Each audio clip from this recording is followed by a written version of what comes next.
Selamat datang di pembahasan kita kali ini. Pernah nggak sih Anda merasa waktu itu mepet banget buat ke gym, tapi di satu sisi tetap pengen banget lihat hasil peningkatan kekuatan otot yang nyata setelah latihan? Hari ini kita bakal ngebongkar sebuah konsep jenius soal gimana caranya dapetin kekuatan otot maksimal tapi dengan waktu yang super minimal. Kita bakal bedah data dari riset ilmiah terbaru buat nemuin titik keseimbangan paling pas antara efisiensi dan hasil akhir. Siap-siap, karena cara pandang Anda soal rutinitas angkat beban bakal berubah total setelah ini. Oke, coba bayangin ini. Kira-kira berapa banyak beban yang benar-benar bisa Anda tambahin ke kemampuan angkat maksimal Anda atau yang sering kita sebut satu repetisi maksimal hanya dengan modal satu set tunggal? Kedengarannya mustahil kan? Selama ini kita sering banget dicekoki paham kalau mau otot kuat ya harus nge-gym berjam-jam. Tapi sekarang kita bakal fokus sepenuhnya ke potensi yang benar-benar luar biasa dari latihan super minimalis ini. Kita masuk ke bagian pertama, kekuatan maksimal, usaha minimal. Buat pembahasan hari ini, saya mau negesin satu hal. Kita nggak akan buang-buang waktu ngebahas metodologi penelitian yang kaku dan ngebosenin. Kita murni cuma bakal fokus sama hasil akhir yang paling penting, yaitu hasil peningkatan kekuatan otot secara nyata setelah latihan. Nah, buat paham konsep ini, kita harus kenalan dulu sama yang namanya dosis latihan efektif minimum. Intinya, ini adalah batas minimum absolut yang perlu Anda lakuin buat ningkatin kekuatan satu repetisi maksimal Anda. Ibaratnya nih, para ilmuwan tuh membalik cara berpikirnya. Alih-alih nanya berapa banyak yang bisa kita lakuin, mereka justru nanya seberapa sedikit sih usaha yang dibutuhin buat jadi jauh lebih kuat. Ini semua tentang nemuin titik paling dasar yang bisa memicu pertumbuhan kekuatan otot. Lanjut ke bagian kedua, hasil peningkatan kekuatan total. Kita udah tahu definisi dosis minimum, dan sekarang waktunya kita lihat hasil besarnya. Data dari beberapa studi komprehensif ini nunjukin rata-rata peningkatan beban yang sukses dicapai. Siap-siap, karena angkanya lumayan bikin kaget. 12,09. Ini bukan sekedar angka acak ya. Angka ini mewakili perkiraan peningkatan secara keseluruhan dalam satuan kilogram untuk rekor satu repetisi maksimal dari kelompok yang cuma dikasih dosis latihan paling rendah. Beneran, Anda nggak salah dengar. Cuma dengan rutinitas paling minimalis, mereka bisa dapat lebih dari 12 kilogram peningkatan kekuatan murni. Luar biasa kan? Tapi yang bikin angka ini makin gila adalah konteks di baliknya. Peningkatan 12,09 kg ini nggak terjadi pada pemula yang baru pertama kali pegang barbel loh. Biasanya kan pemula emang gampang banget dapat lonjakan kekuatan di awal-awal. Nah, data ini secara spesifik nunjukin peningkatan pada pria yang emang udah terlatih dan biasa angkat beban. Artinya, meskipun Anda udah rutin nge-gym, dosis minimum ini ternyata masih mampu mendobrak batasan dan nambahin lebih dari 12 kg ke total angkatan Anda. Bagian ketiga, lompatan angka squat dan bench press. Nambahin total 12 kg itu emang keren banget. Tapi gimana sih persisnya pembagian angka itu? Nah, grafik ini secara brilian ngilustrasiin perbedaan yang benar-benar kontras antara dua jenis angkatan utama. Coba lihat bar yang pertama.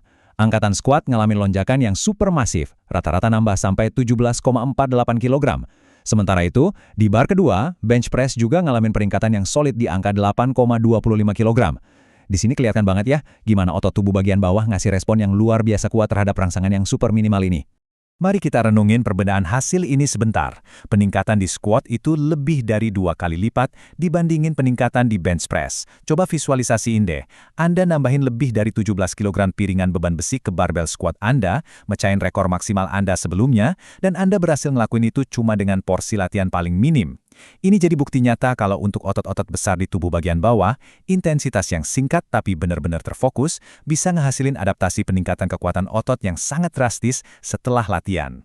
Masuk ke bagian keempat, resep latihan dosis minimum. Anda udah lihat hasil yang mengejutkan tadi dan saya tahu nih apa yang ada di pikiran Anda sekarang. Gimana sih persisnya cara mereka ngelakuin ini? Nah, ini dia cetak birunya, yang emang dirancang khusus buat memicu hasil peningkatan kekuatan otot. Pertama, cukup 1 set tunggal per latihan.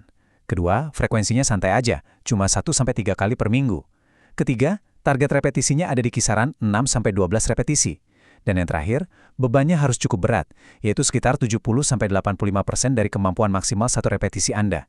Super singkat, super efisien. Buat Anda yang sibuk kerja atau sering nggak punya waktu, ini bukti nyata kalau Anda nggak perlu ngabisin waktu berjam-jam tiap minggu, cuma buat ngebangun kekuatan otot yang solid. Tapi tunggu dulu, ini poin krusialnya. Meskipun volumenya sangat rendah, ingat, cuma satu set. Anda benar-benar wajib ngedorong satu set itu sampai mencapai titik kegagalan otot, atau yang sering disebut muscle failure. Anda nggak boleh berhenti kalau ngerasa masih sanggup ngelakuin 2 atau 3 repetisi lagi. Anda harus dorong terus sampai otot Anda benar-benar udah nggak kuat lagi ngangkat beban dengan postur yang benar. Nah, intensitas usaha habis-habisan inilah yang ngasih sinyal ke tubuh buat beradaptasi dan ningkatin kekuatan, sekaligus nebus kurangnya volume latihan tadi. Tentu aja, hasil sekeren ini nggak turun dari langit dalam semalam. Biar ekspektasi kita realistis, mari kita lihat timeline-nya. Anda mulai protokol satu set ini di minggu pertama. Berdasarkan data, Anda butuh konsistensi setidaknya sampai minggu ke-8 buat mulai lihat hasil peningkatan minimalnya secara nyata. Dan lonjakan kekuatan otot maksimal yang kita bahas tadi, itu bakal terwujud penuh di sekitar minggu ke-12. Jadi intinya, kita ngomongin soal komitmen super fokus selama sekitar 2-3 bulan. Bagian kelima, batasan dan catatan penting. Sebagai penyampai informasi yang netral di sini, tugas saya bukan cuma ngasih tahu kabar baiknya aja, tapi juga ngasih gambaran utuh soal siapa aja yang benar-benar dapat manfaat peningkatan kekuatan otot dari rutinitas ini. Coba perhatiin kutipan langsung dari kesimpulan riset ini. Kurang optimal, namun signifikan. Maksudnya apa sih? Gini, kalau Anda emang hidup matinya di gym dan bisa ngelakuin banyak set dengan volume tinggi, Anda mungkin bakal dapat kekuatan yang sedikit lebih besar. Makanya dibilang kurang optimal kalau dibandingin sama atlet atau binaragawan pro. Tapi buat sebagian besar dari kita, fakta bahwa kita bisa hemat berjam-jam waktu tiap minggu tapi tetap bisa nambah kekuatan sampai 12 kg, itu bikin hasilnya jadi sangat-sangat signifikan. Kalau kita mau jujur ngebedah celah dari riset ini, emang ada beberapa pengecualian. Kalau Anda pria yang udah biasa angkat beban dan fokusnya di squat sama bench press, keuntungannya ini sangat bisa diprediksi. Tapi, buat angkatan deadlift, atau kalau Anda adalah wanita yang udah terlatih, apalagi kalau Anda atlet elit profesional, nah datanya sejauh ini masih belum jelas. Sederhananya, riset terstruktur buat kelompok-kelompok itu belum cukup banyak buat bisa ngejanjiin lompatan angka yang persis sama. Bukan berarti nggak bakal berhasil loh ya, cuma secara sains belum terkonfirmasi secara definitif aja. Nah, kita udah bongkar semua buktinya, angkanya sampai cetak birunya.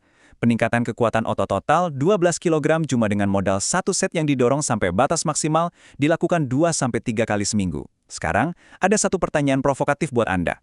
Apakah Anda bakal terus ngehabisin waktu berjam-jam dengan rutinitas lama di gym?